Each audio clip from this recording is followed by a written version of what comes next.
Muy buenos días, ¿qué tal? ¿Cómo están? Muchas gracias por permitirme ingresar nuevamente. Vamos a iniciar nuestra reunión de esta semana número 5, ¿sí? Que corresponde a la literatura española. Recuerden ustedes, la semana pasada terminamos con la primera unidad, ¿no? Que correspondía a la literatura universal, y hoy vamos a hablar de la literatura española. ¿Sí? Iniciando con ello la segunda unidad de nuestro temario. ¿Sí? Muy bien. Vamos entonces a trabajar. Recuerden ustedes que si tienen alguna duda, alguna inquietud, pueden formular sus preguntas a través del chat o también pueden activar el micrófono. ¿Sí? A medida que vamos avanzando, por favor, en cualquier momento su pregunta, ¿ya? No piensen que me interrumpen, ¿sí? Muy bien. Empezamos entonces. Vámonos aquí, ¿sí? Al contenido. Bien, hoy, como les estaba anunciando, vamos a hablar de la literatura española y vamos a empezar desde la Edad Media. De ahí, luego, daremos un pequeño salto al Siglo de Oro para ver la primera etapa del Siglo de Oro, ¿sí? Porque como vamos a explicar, esta es es uno de los momentos más importantes de la literatura española, ¿sí? El Siglo de Oro. Ahí vamos a ver las características del Renacimiento, así como también la novela picaresca, ¿sí? Cuáles son sus rasgos, cuál es su importancia sobre todo. Muy bien, nos vamos entonces a la literatura española medieval. Ahora, antes de ingresar aquí, ¿ya? Es importante tener en cuenta nosotros una visión panorámica de la literatura española, ¿ya? Si trazamos nosotros una línea de tiempo, ¿sí? Podemos dividir en tres momentos el desarrollo de la literatura española. Lo que corresponde a la Edad Media, ¿no? Que es lo que vamos a comentar nosotros ahora, el llamado Siglo de Oro, ¿sí? Del cual vamos a empezar a trabajar en un segundo, y luego la literatura del siglo XIX, ¿sí? Y el siglo XX, ¿no? Muy bien, el siglo de oro, ¿sí? Es la etapa más importante, la etapa central, ¿sí? Eh, y la etapa de la Edad Media, ¿sí? Corresponde a una etapa formativa en realidad, ¿ya? España no existe todavía en la Edad Media. España se consolida a fines del siglo XV, es decir, el imperio, la nación española es un producto de la modernidad, ¿ya? Entonces, ingresando aquí a la Edad Media, lo que vamos a encontrar nosotros es todavía un proceso de formación, ¿sí? El contexto lo describimos rápidamente, ¿sí? Como ustedes bien saben, la Edad Media es un periodo larguísimo, más o menos se suele contar unos 1000 años, ¿no? En ese periodo ocurren muchos cambios, ¿no? En lo que es la península ibérica, ¿no? Donde queda la actual España, pero básicamente esos cambios están dados por lo siguiente, ¿sí? Un conflicto entre lo que viene a ser la cultura occidental, la cultura castellana, ¿sí? Y la cultura musulmana, ¿sí? Que en un primer momento, ¿no? Habita toda la península y luego se irá siendo desplazada a medida que los reinos cristianos empiecen a consolidarse a lo largo de los siglos. Entonces, en gran medida, ¿sí? La Edad Media española está marcada por la confrontación de estos dos espacios. Por un lado, los reinos cristianos, ¿sí? Que tienen muchos puntos en común, como la lengua, las tradiciones, los orígenes, ¿no? Pero también presentan disputas entre sí, ¿sí? Como lo vamos a ver más adelante, hay constantes conflictos entre estos reinos. Pero en común tienen también un enemigo, que es la cultura musulmana, ¿no? O los moros, ¿no? Que habitan, digamos, a lo largo de estos siglos, la parte sur de la península. Entre estos dos, los reinos cristianos y los moros, se va a desarrollar lo que se conoce como la Guerra de Reconquista, ¿sí? Que va a tener como principal objetivo desplazar a los musulmanes fuera de la península ibérica, ¿no? Los musulmanes que vinieron, ¿sí? a este espacio, ¿no? Desde el siglo V, ¿no? Con la invasión visigoda, ¿sí? Y luego en el siglo VIII con la invasión musulmana, ¿no? Ya a fines de la Edad Media, en el 1400, ya casi entrando al 1500, se consolidan los reinos cristianos, ¿sí? Y se unifican a partir de la unión, digamos, de los reinos de eh, Aragón y Castilla, ¿no? Que van a ser los reinos, digamos, más importantes, ¿no? Muy bien, entonces ese es el contexto, ¿no? De la Edad Media española, así visto a grandes rasgos. La obra que nos piden trabajar a nosotros, ¿sí? Es la del poema de Mio Cid, ¿sí? Una obra emblemática, no solamente de la literatura española, sino de la historia española, y es más, de la lengua española, ¿sí? Y esto debido a qué, ¿sí? Debido principalmente, uh-huh, porque el poema de Mio Cid eh, emblematiza, ¿no? A uno de los personajes históricos más importantes de España, que es Rodrigo Díaz de Vivar.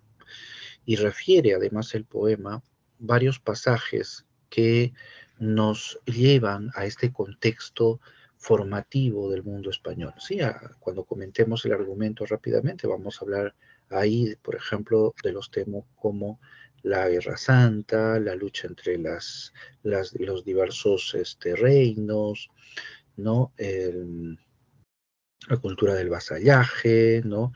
Y este tipo de, repito, hechos que envuelve, ¿no? La época, ¿no? En ese sentido, el poema es una enorme síntesis de ese mundo donde se está formando España, ¿no? Eso en cuanto a lo histórico, ¿no? En cuanto a lo lingüístico, el poema de Mio Cid también es muy relevante. ¿Por qué?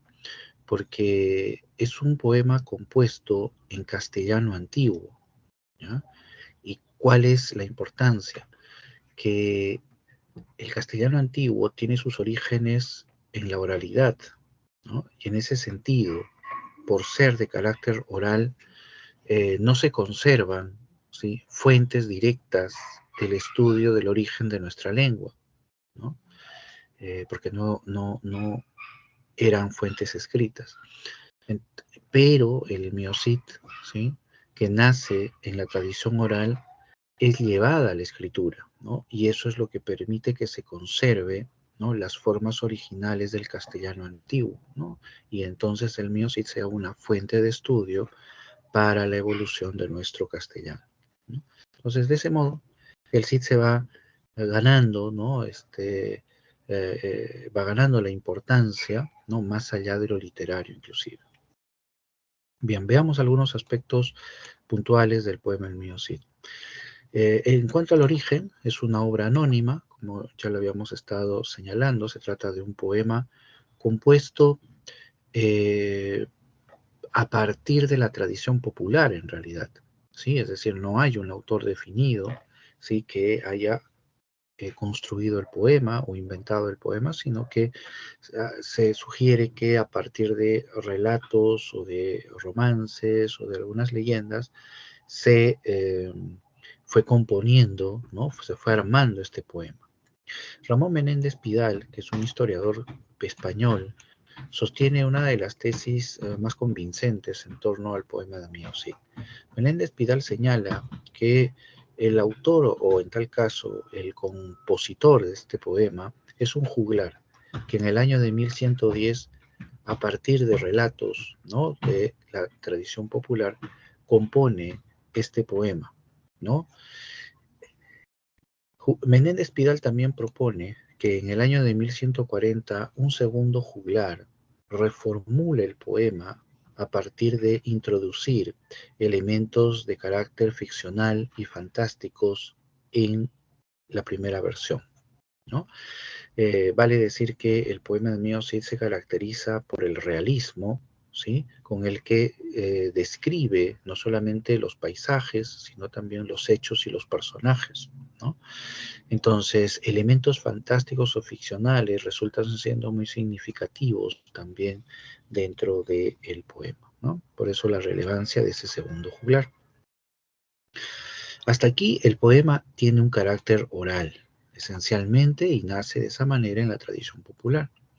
Según Menéndez Pidal, en el año de 1307, un copista llamado Perabat lleva a la escritura este poema, ¿no? Y es así como nos ha llegado este manuscrito que nos presenta este cantar de gesta. Uh-huh. Muy bien. El poema de Mio Cid pertenece al género épico por el carácter vivo, ¿no?, de los acontecimientos, y a la especie, pertenece a la especie del cantar de gesta, ¿no? Porque se trata de la exaltación, ¿no?, de un personaje, ¿no? Muy bien.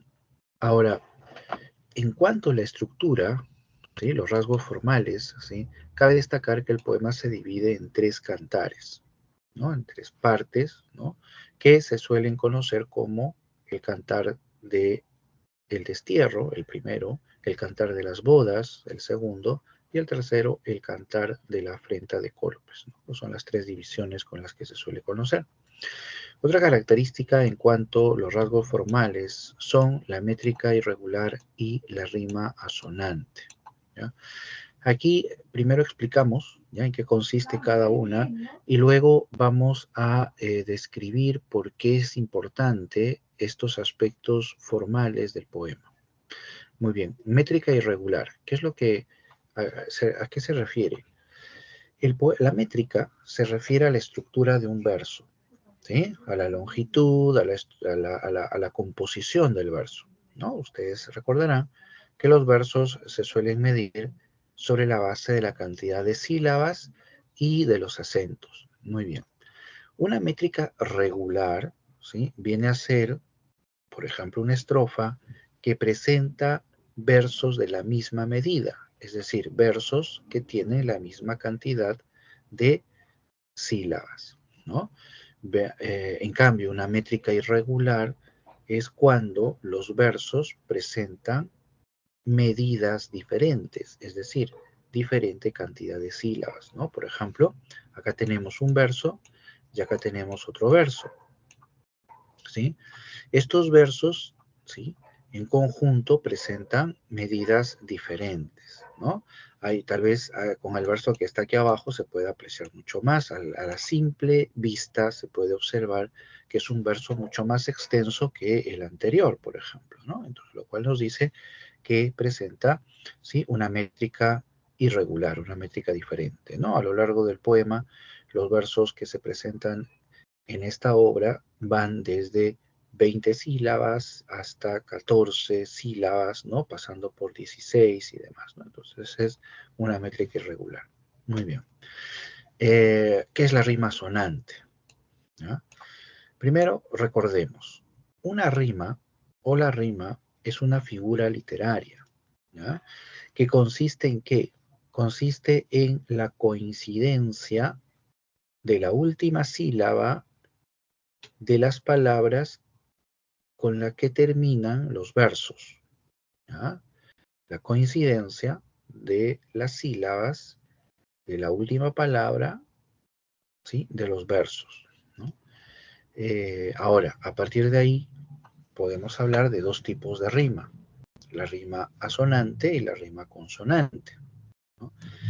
Recordemos la rima consonante. ¿Qué es la rima consonante? También llamada rima perfecta. Se refiere a una rima, a una coincidencia completa entre, eh, entre las sílabas, ¿no?, que están al final, ¿no?, de las palabras, ¿no?, de los versos, ¿no?, en la parte final de los versos. Por ejemplo, ¿no?, digamos que un verso termina en una sílaba, en la palabra acción, ¿no? Termina en la palabra acción, ¿no? Y digamos que en el siguiente verso, ¿no? La palabra con la que termina es canción, ¿no? Canción. Entonces vemos nosotros que hay dos sílabas, ¿no? O en la misma sílaba, ¿no? Sion y sion, ¿no? Con la que se termina. Y es la sílaba que está rimando. Entonces hablamos ahí de una rima consonante, ¿no? La rima asonante, ¿sí? La rima asonante es cuando se produce la coincidencia, pero de manera parcial, ¿no? Por ejemplo, vean ustedes estas dos palabras con las que termina, ¿sí? Los dos primeros versos del ejemplo. Son dos palabras con dos sílabas cada uno. Vean ustedes que hay una coincidencia en las vocales, que vienen a ser el núcleo silábico. Entonces, riendas, diestra, ¿no? Y ahí el diptongo, que también se repite en diestra, ¿no? Y la vocal da, ¿sí? A y A también en ambas palabras, ¿no? Pero la diferencia está en las consonantes, ¿no? En la primera es rien, en la segunda es diez, en la primera es das, en la segunda es tra, ¿no? Entonces, hay una coincidencia, pero es parcial, ¿no? Coinciden las vocales, pero no coinciden las consonantes. A ese tipo de rima se le conoce como rima asonante o rima imperfecta. ¿Sí? Muy bien. Ahora, ¿por qué es importante tener en cuenta estos rasgos formales? Lo que sucede es que estos aspectos son muchas veces considerados para sostener la idea del origen popular del poema del Mío Cid, ¿sí? Lo que sucede, y lo explico así rápidamente para entender la precisión, es que en torno al poema del Mío Cid se han debatido dos posturas sobre sus orígenes. Una, la que acabamos de ver con Ramón Menéndez Pidal, ¿no? Que señala que el poema se origina a partir de la tradición popular, ¿no? El juglar es solo un compositor. Y otra teoría que señala que el poema en realidad fue compuesto por un autor que pertenece a la lírica culta, ¿ya? No a la tradición popular, sino a la lírica culta, ¿no? Entonces, esas dos teorías, repito, han estado en debate en torno al Mío Cid, y estos aspectos formales que acabamos de ver, ¿sí? Contribuyen a la tesis del origen popular del poema, ¿no? Porque la métrica irregular y la rima asonante son características precisamente de la tradición popular, a diferencia de la tradición culta donde se practica la rima consonante y se emplea una métrica regular, ¿no? Entonces, de ahí la importancia de recordar esos aspectos, ¿sí? Muy bien, vamos al contenido del poema. Y para esto hay que tener en cuenta el tema principal, ¿sí? Después de ver el argumento, vamos a volver a comentar los temas secundarios, ¿sí? Pero vayamos primero por el tema principal, el tema del destierro, ¿no? Que es el que va a marcar, ¿no? Sobre todo la gran primera parte del poema, que en realidad tiene diversas connotaciones, ¿no? No solamente está la idea del destierro efectivo que sufre el Cid, sino también del destierro simbólico, ¿no? Porque el Cid es un vasallo que pertenece a la corte de Castilla, ¿no? Y el rey, ¿no? Alfonso, al cual él sirve, ¿no? Pertenece a la corte de León, ¿no? Y todos los leoneses también están en contra, son los enemigos del Cid, ¿no? Entonces, hay digamos, esta presencia, ¿no? Del destierro, de la marginación, ¿no? En la imagen de Miosi. Y el otro tema, digamos, que se enlaza es la recuperación de la honra, ¿no? El poema es la lucha del personaje por recuperar su honra, ¿no? Una honra mancillada precisamente por sus enemigos, ¿sí? Vamos entonces a ver rápidamente el argumento.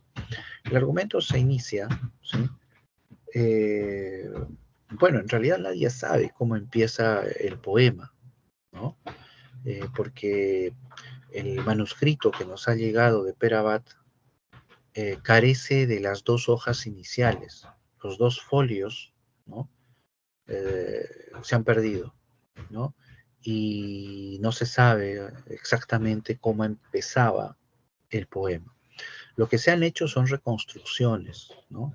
A partir de algunas crónicas, ¿no? Sobre todo esta famosa Crónica de Reyes, que sirvió como base para plantear, ¿no? Cuáles serían las secuencias iniciales del poema, ¿no? Lo que se nos refiere en ese inicio es que el Cid fue desterrado, ¿no? El rey Alfonso, ¿no? Ordena al Cid que abandone sus tierras y deje todos sus tesoros, sus riquezas, su familia, todo. ¿Por qué? Como un castigo. Al Cid lo han acusado de ladrón, ¿no? Sus enemigos, los cortesanos leoneses, lo han acusado de haberse apropiado de los tributos que el rey cobraba, ¿no? Entonces se hace efectivo el destierro, ¿no? A esa idea se suma la condición castellana del Cid, ¿ya? ¿Por qué? Para esto un pequeño contexto rápido, ¿sí? Entre el reino de León, ¿sí? Y el reino de Castilla hubo siempre una enemistad, ¿sí? La situación a la que llegamos, sin embargo, se debe a un factor que menciono a continuación, ¿no? Estos dos reinos, León y Castilla, ¿sí? Van a estar regidos por la corona de Alfonso, debido a que originalmente Alfonso era rey de León y su hermano Sancho era rey de Castilla. Cuando Sancho muere, ¿no? Algunos cronistas inclusive insinúan que Alfonso es el responsable de la muerte de su hermano Sancho. La cuestión es que cuando muere Sancho, ¿sí? El reino de Castilla pasa a ser regentado por Alfonso, ¿sí? Y entonces la corte, incluidos los vasallos, van a servir ahora al rey leonés, es decir, a Alfonso, ¿no? Entonces, detrás de estas disputas, ¿no? Entre Alfonso, mejor dicho, entre los cortesanos leoneses y el Cid, están los conflictos entre reinos, los conflictos no solamente entre reinos, es más, en los conflictos de castas, ¿no? ¿Por qué? Porque el Cid no era noble, ¿no? Y era un rasgo en realidad que distinguía inclusive a la corte de Castilla, a diferencia de la corte de León, ¿no? El Cid era lo que se llamaba en la época un infanzón, es decir, un advenedizo, un sujeto que no proviene de estratos populares, pero que mediante su fuerza, su lucha, ha logrado ascender e incrustarse en la corte, ¿no? Entonces, es un noble de mérito, ¿no? No de sangre, que es lo que se distingue en los leoneses, ¿no? Entonces, de ahí también surge la disputa, ¿no? Precisamente en el poema, los infantes de Carrión, ¿no? Que detestan al Cid, uno de los motivos precisamente de su odio es la condición de infanzón del Cid, ¿no? Muy bien, entonces ese es el contexto que rodea, ¿no? El destierro del Cid. Entonces, el Cid marcha a tierras moras, ¿no? Y el Cid llega a esas tierras con un enorme ejército. Un ejército que se ha ido formando a partir de muchos hombres que se han unido al Cid en su camino, ¿no? A medida que el Cid abandonaba tierras cristianas, muchos hombres se le plegaban. ¿Por qué? Porque hay que entender que el Cid no es solamente un personaje, digamos, un héroe, sino que se trata de un símbolo nacional, es el símbolo castellano. Y entonces, ante la afrenta sufrida por los leoneses, es decir, eh, por los enemigos, pues el espíritu nacionalista, vamos a decirlo así, ¿no? De los castellanos se intensifica, ¿no? Entonces, hay no solamente un compromiso con el Cid, sino con Castilla, que es lo que el Cid al final empieza a representar, ¿no? Entonces, Una vez que el Cid llega a tierras moras, empieza la lucha de reconquista, o la guerra de reconquista, ¿no? Que emula, obviamente, al enorme contexto que habíamos estado hablando. El Cid empieza a invadir ciudades, ¿no? Como la ciudad de Alcózar, como la ciudad de Barcelona, y otras no las toca, ¿no? Porque el Cid en realidad es una persona que tiene amigos moros, ¿no? Guerrea contra algunos, ¿no? Empatiza con otros, ¿no? Lo cual refleja inclusive la realidad de la nación española, ¿no? Una nación, eh, digamos, cohesionada a partir de la cultura musulmana, árabe, ¿no? Y la cultura occidental, ¿no? Eh, sí, ¿no? Entonces, el poema, esta primera parte del poema, el primer cantar, termina con el Cid asediando una de las ciudades más poderosas de la época, ¿no? La ciudad de Valencia. Muy bien. El segundo cantar se inicia con el Cid conquistando Valencia, ¿no? Y es ahí donde la obra empieza a dar un giro, ¿no? Porque el Cid se ha encumbrado, ahora es un hombre muy poderoso y hace de Valencia una suerte de feudo. Nadie, ni siquiera Alfonso, va a, como se dice coloquialmente, a entrometerse, a meter las narices, ¿no? En Valencia, a pesar de ser el rey. El Cid, cuando conquista Valencia, ¿no? Eh, eh, le envía un tercer regalo a Alfonso, ¿no? A lo largo de las luchas anteriores, el Cid había ido enviándole a Alfonso regalos, ¿no? Cuando conquista Alcózar, la primera ciudad del Cid, la saquea y los tesoros que obtiene, una parte se los envía a Alfonso. Igual sucede en Barcelona, ciudad que también toma el Cid. Y cada uno de los obsequios se distinguían por una mayor fastuosidad, ¿no? En comparación al anterior. En este tercero, ¿no? El Cid demuestra la enorme riqueza que posee, ¿no? Y eso obviamente conmueve a Alfonso, pero lo conmueve en el sentido de que Alfonso y la corte se da cuenta de que el Cid es muy poderoso.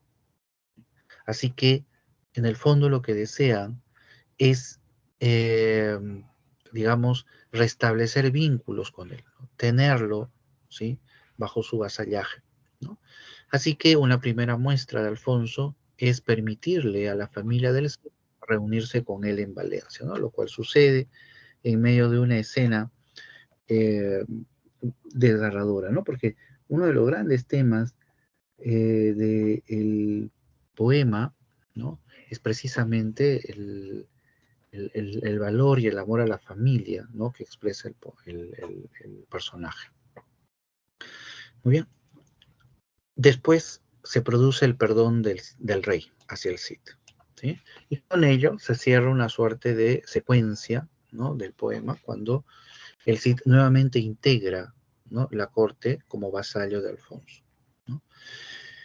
Es en ese punto donde aparecen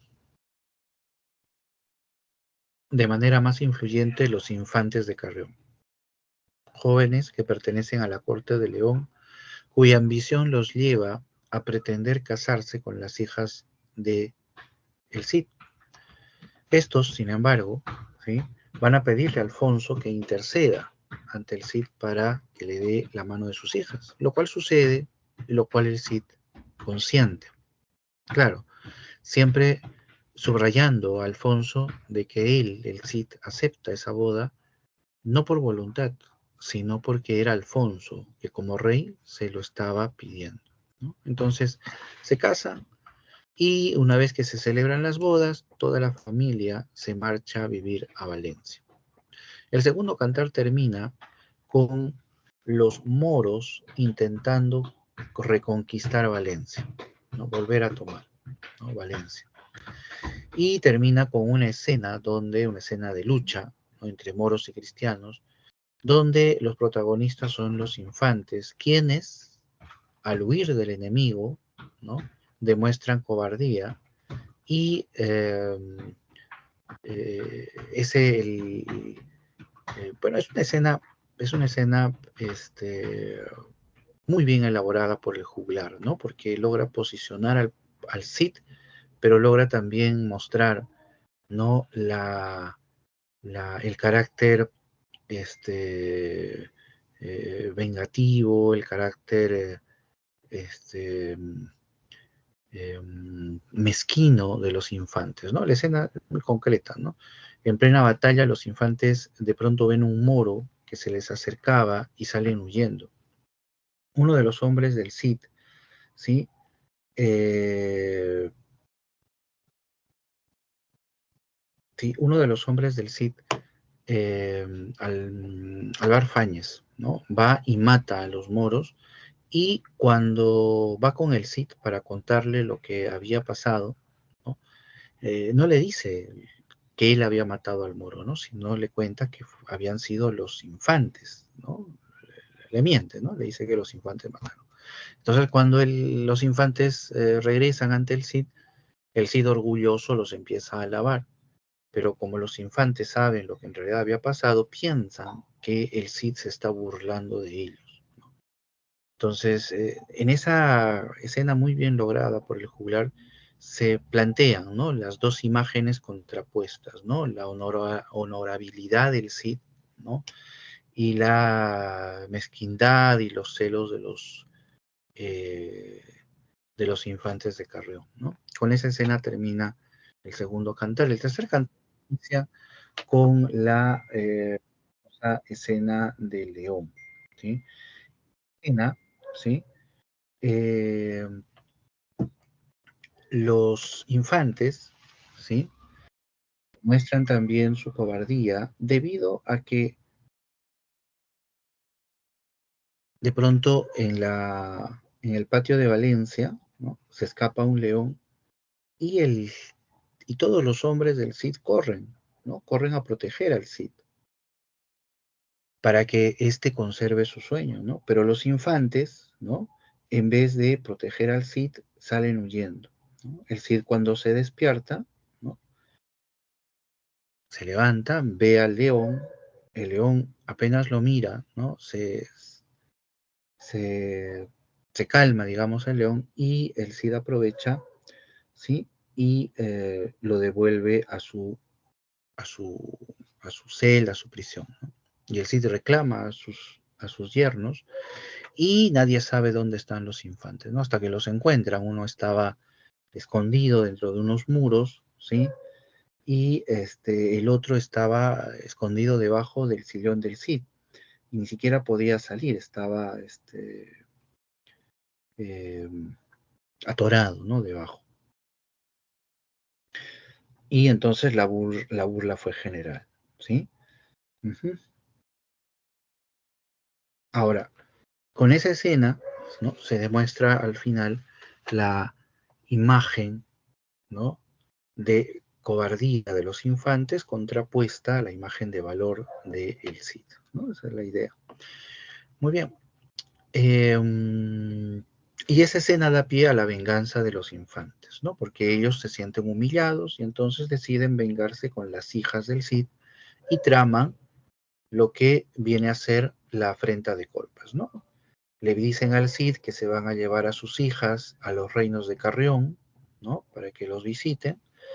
Y en el camino, los infantes, en un bosque de robles, ¿no? Golpean a las hijas, ¿no? Les increpan, las humillan y las abandonan, ¿no? Llevándose los infantes los tesoros, ¿no? Los diversos objetos que el Cid les había regalado, ¿no? Por sus bodas. Cuando el Cid se entera de los hechos, va con Alfonso, ¿no? Y le pide a Alfonso que resarza, ¿no? La honra, ¿no? La honra de sus hijas. Y es ahí donde Alfonso convoca a las Cortes de Toledo, ¿no?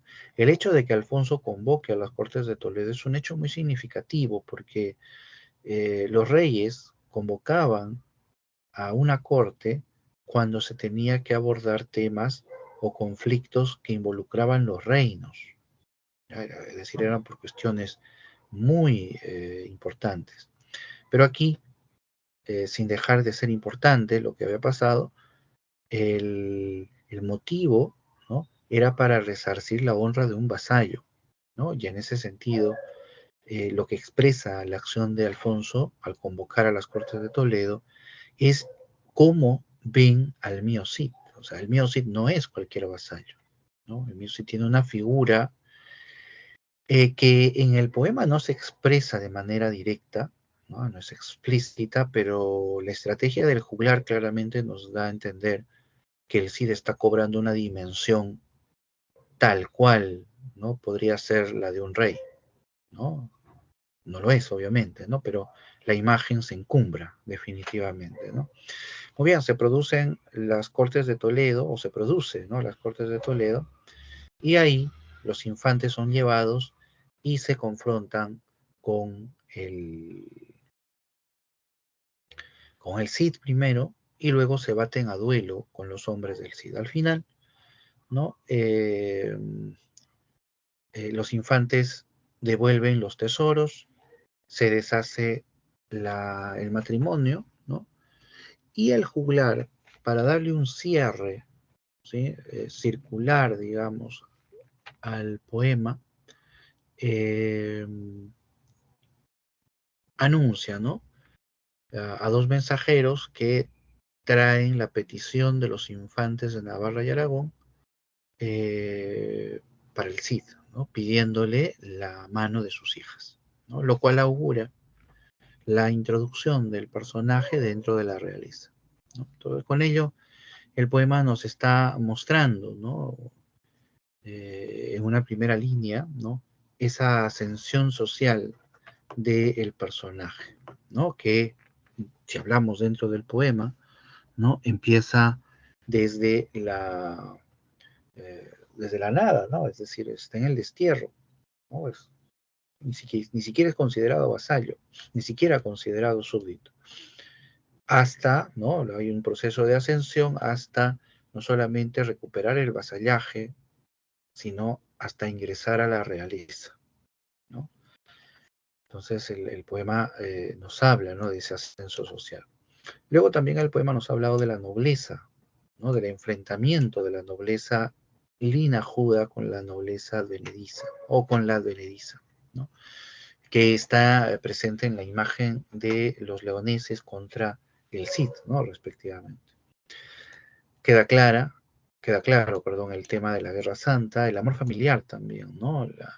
La escena de la despedida y la escena del reencuentro del Cid con su familia es, sin duda alguna, uno de los momentos más emotivos, ¿no? De todo el poema, ¿no? Donde se ve al personaje en una dimensión totalmente humana, ¿no? Y el tema de la venganza, ¿no? Que está marcado sobre todo por la actitud de los infantes, ¿sí? Muy bien, entonces con todo esto nos damos cuenta cómo el poema tiene una enorme envergadura, ¿no? Porque logra contener, ¿no? Toda esa época, todo ese mundo y toda esa, eh, digamos, mm, todos esos elementos que van a constituir el mundo español, ¿no? En ese sentido, el poema se constituye, ¿no? Como un emblema, ¿no? De la nación española. Muy bien, vayamos entonces ahora al siglo de oro, ¿sí? Vamos a comentar primero qué es el siglo de oro, ¿sí? Para luego, ¿no? Abordar dos puntos importantes, ¿sí? Primero, el siglo de oro, ¿sí? Es el periodo de mayor esplendor de la cultura literaria. En realidad es el periodo de mayor, digamos, auge del mundo español, ¿no? España ingresa a este siglo convertida en una potencia, ¿no? Enorme. La segunda Roma, ¿no? Era también una forma en la que se la conocía en aquel momento. El siglo de oro abarca dos momentos, ¿no? El Renacimiento, siglo XVI, y el Barroco, siglo XVIII, ¿sí?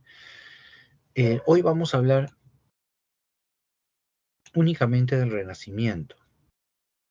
La siguiente semana hablaremos del barroco. ¿Qué es el Renacimiento en España? El Renacimiento, por supuesto, ¿no? Así como en la literatura universal, en España significa, ¿sí?, la actualización, ¿no?, de ese mundo, de esa cultura clásica, ¿no?, que en el caso de España le llega vía Italia, ¿no? A partir de los humanistas florentinos, ¿no?, llega el Renacimiento, ¿no?, la cultura, la poesía sobre todo. Pero específicamente en España, el Renacimiento va a significar una etapa de modernización, ¿sí? ¿Por qué?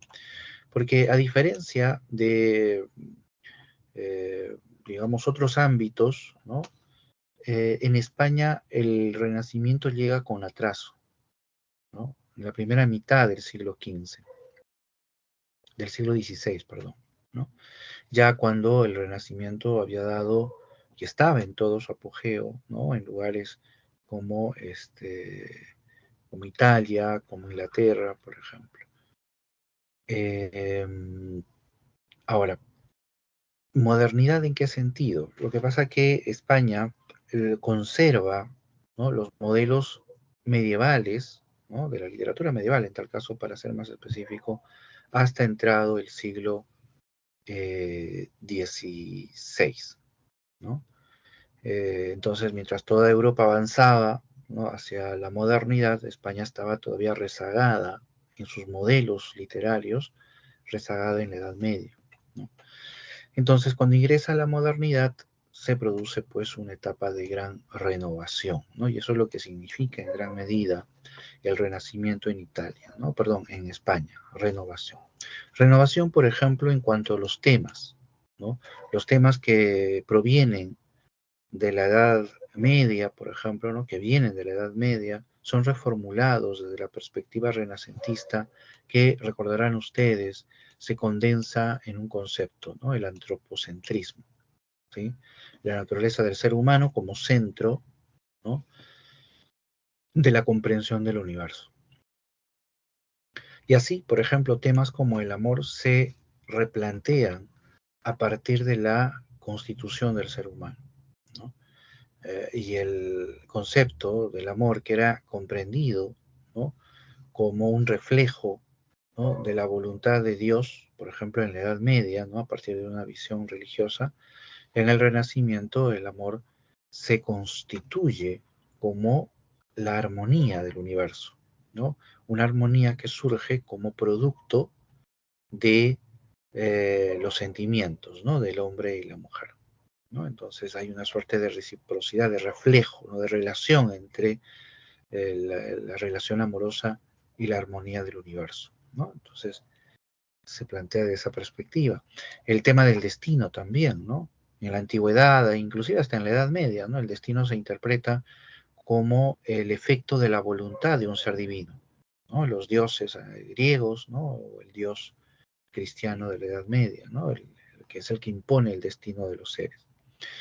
Pero desde la visión antropocentrista del Renacimiento, el destino ya no es producto de la voluntad de un ser superior, sino es producto de la voluntad del ser humano, ¿no? El ser humano tiene posibilidades de enfrentar y cambiar su destino, ¿no? Y eso es lo que vamos a ver, por ejemplo, ¿no?, con personajes como Segismundo, ¿no? Como Segismundo, por ejemplo, ¿no? Ahora lo vamos a ver más adelante. Pero a la par de esa reformulación de temas, se introducen también algunos conceptos que provienen de la época clásica, ¿no? Por ejemplo, tenemos el tema del carpe diem, ¿no? El carpe diem, que es un concepto que proviene de la época clásica, ¿no?, de la Edad Antigua, que se traduce, es una expresión latina que se traduce como aprovecha el día, ¿no? Tiene que ver con la idea del disfrute, ¿sí?, de lo que vendría a ser lo efímero, ¿no?, lo inmediato, ¿no? Y en el Renacimiento, ¿no?, una época de fugacidades, ¿no?, el carpe diem se convierte pues en un emblema prácticamente, ¿no? en la búsqueda pero en el Renacimiento, esa idea de disfrute, del aprovechamiento, va a estar reflejado en la imagen de la belleza, ¿no? La belleza, la juventud efímeras van a ser el símbolo precisamente del placer y del goce que transmite el Carpe Diem. El concepto del Beatus Ille también se introduce, ¿no? El Beatus Ille es un concepto también latino, ¿sí?, que se traduce literalmente como dichoso aquel, ¿no? Es tomado de los versos de un poeta latino, ¿no? Eh, Horacio, ¿sí?, si no me equivoco, en el que exalta la vida del campo en contraste a la vida urbana, ¿no? Y es eso precisamente lo que constituye el concepto del Beatus Ille, ¿no? El Beatus Ille es una temática en la cual se contrapone la vida del campo, se la exalta, en oposición a la vida urbana, que se la presenta como caótica, ¿no?, como cargada de pesares, ¿no? Entonces, en esa, repito, contraposición es la que descansa la temática del Beatus Ille, ¿no?, que es una estrategia, repito, ¿no?, renacentista. Luego también la otra temática, que es el locus amoenus, o el lugar ameno, ¿no?, que tiene que ver con la descripción de una naturaleza solaz, de una naturaleza, digamos, nutricia, una naturaleza armónica, ¿no?, bella, ¿no?, que transmite la armonía al ser humano, ¿no? Esa es la idea del lugar ameno, ¿no?, el lugar de la felicidad, ¿no?, donde se reconforta el espíritu, ¿no? Muchas veces este tema se presenta en anécdotas donde el ser humano, ¿no?, muchas veces un pastor, acongojado, encuentra el solaz o la reconstitución de su espíritu al contemplar una belleza, la naturaleza armónica, ¿no?, al contemplar la naturaleza armónica, ¿no? Entonces es la idea de locus amoenus, ¿no? Notarán ustedes cómo se vincula el tema de la naturaleza, cómo está tan presente dentro de estos tópicos. Muy bien, narrativa renacentista, que es otra de las variantes también del Renacimiento español. Vamos a ser muy puntuales acá.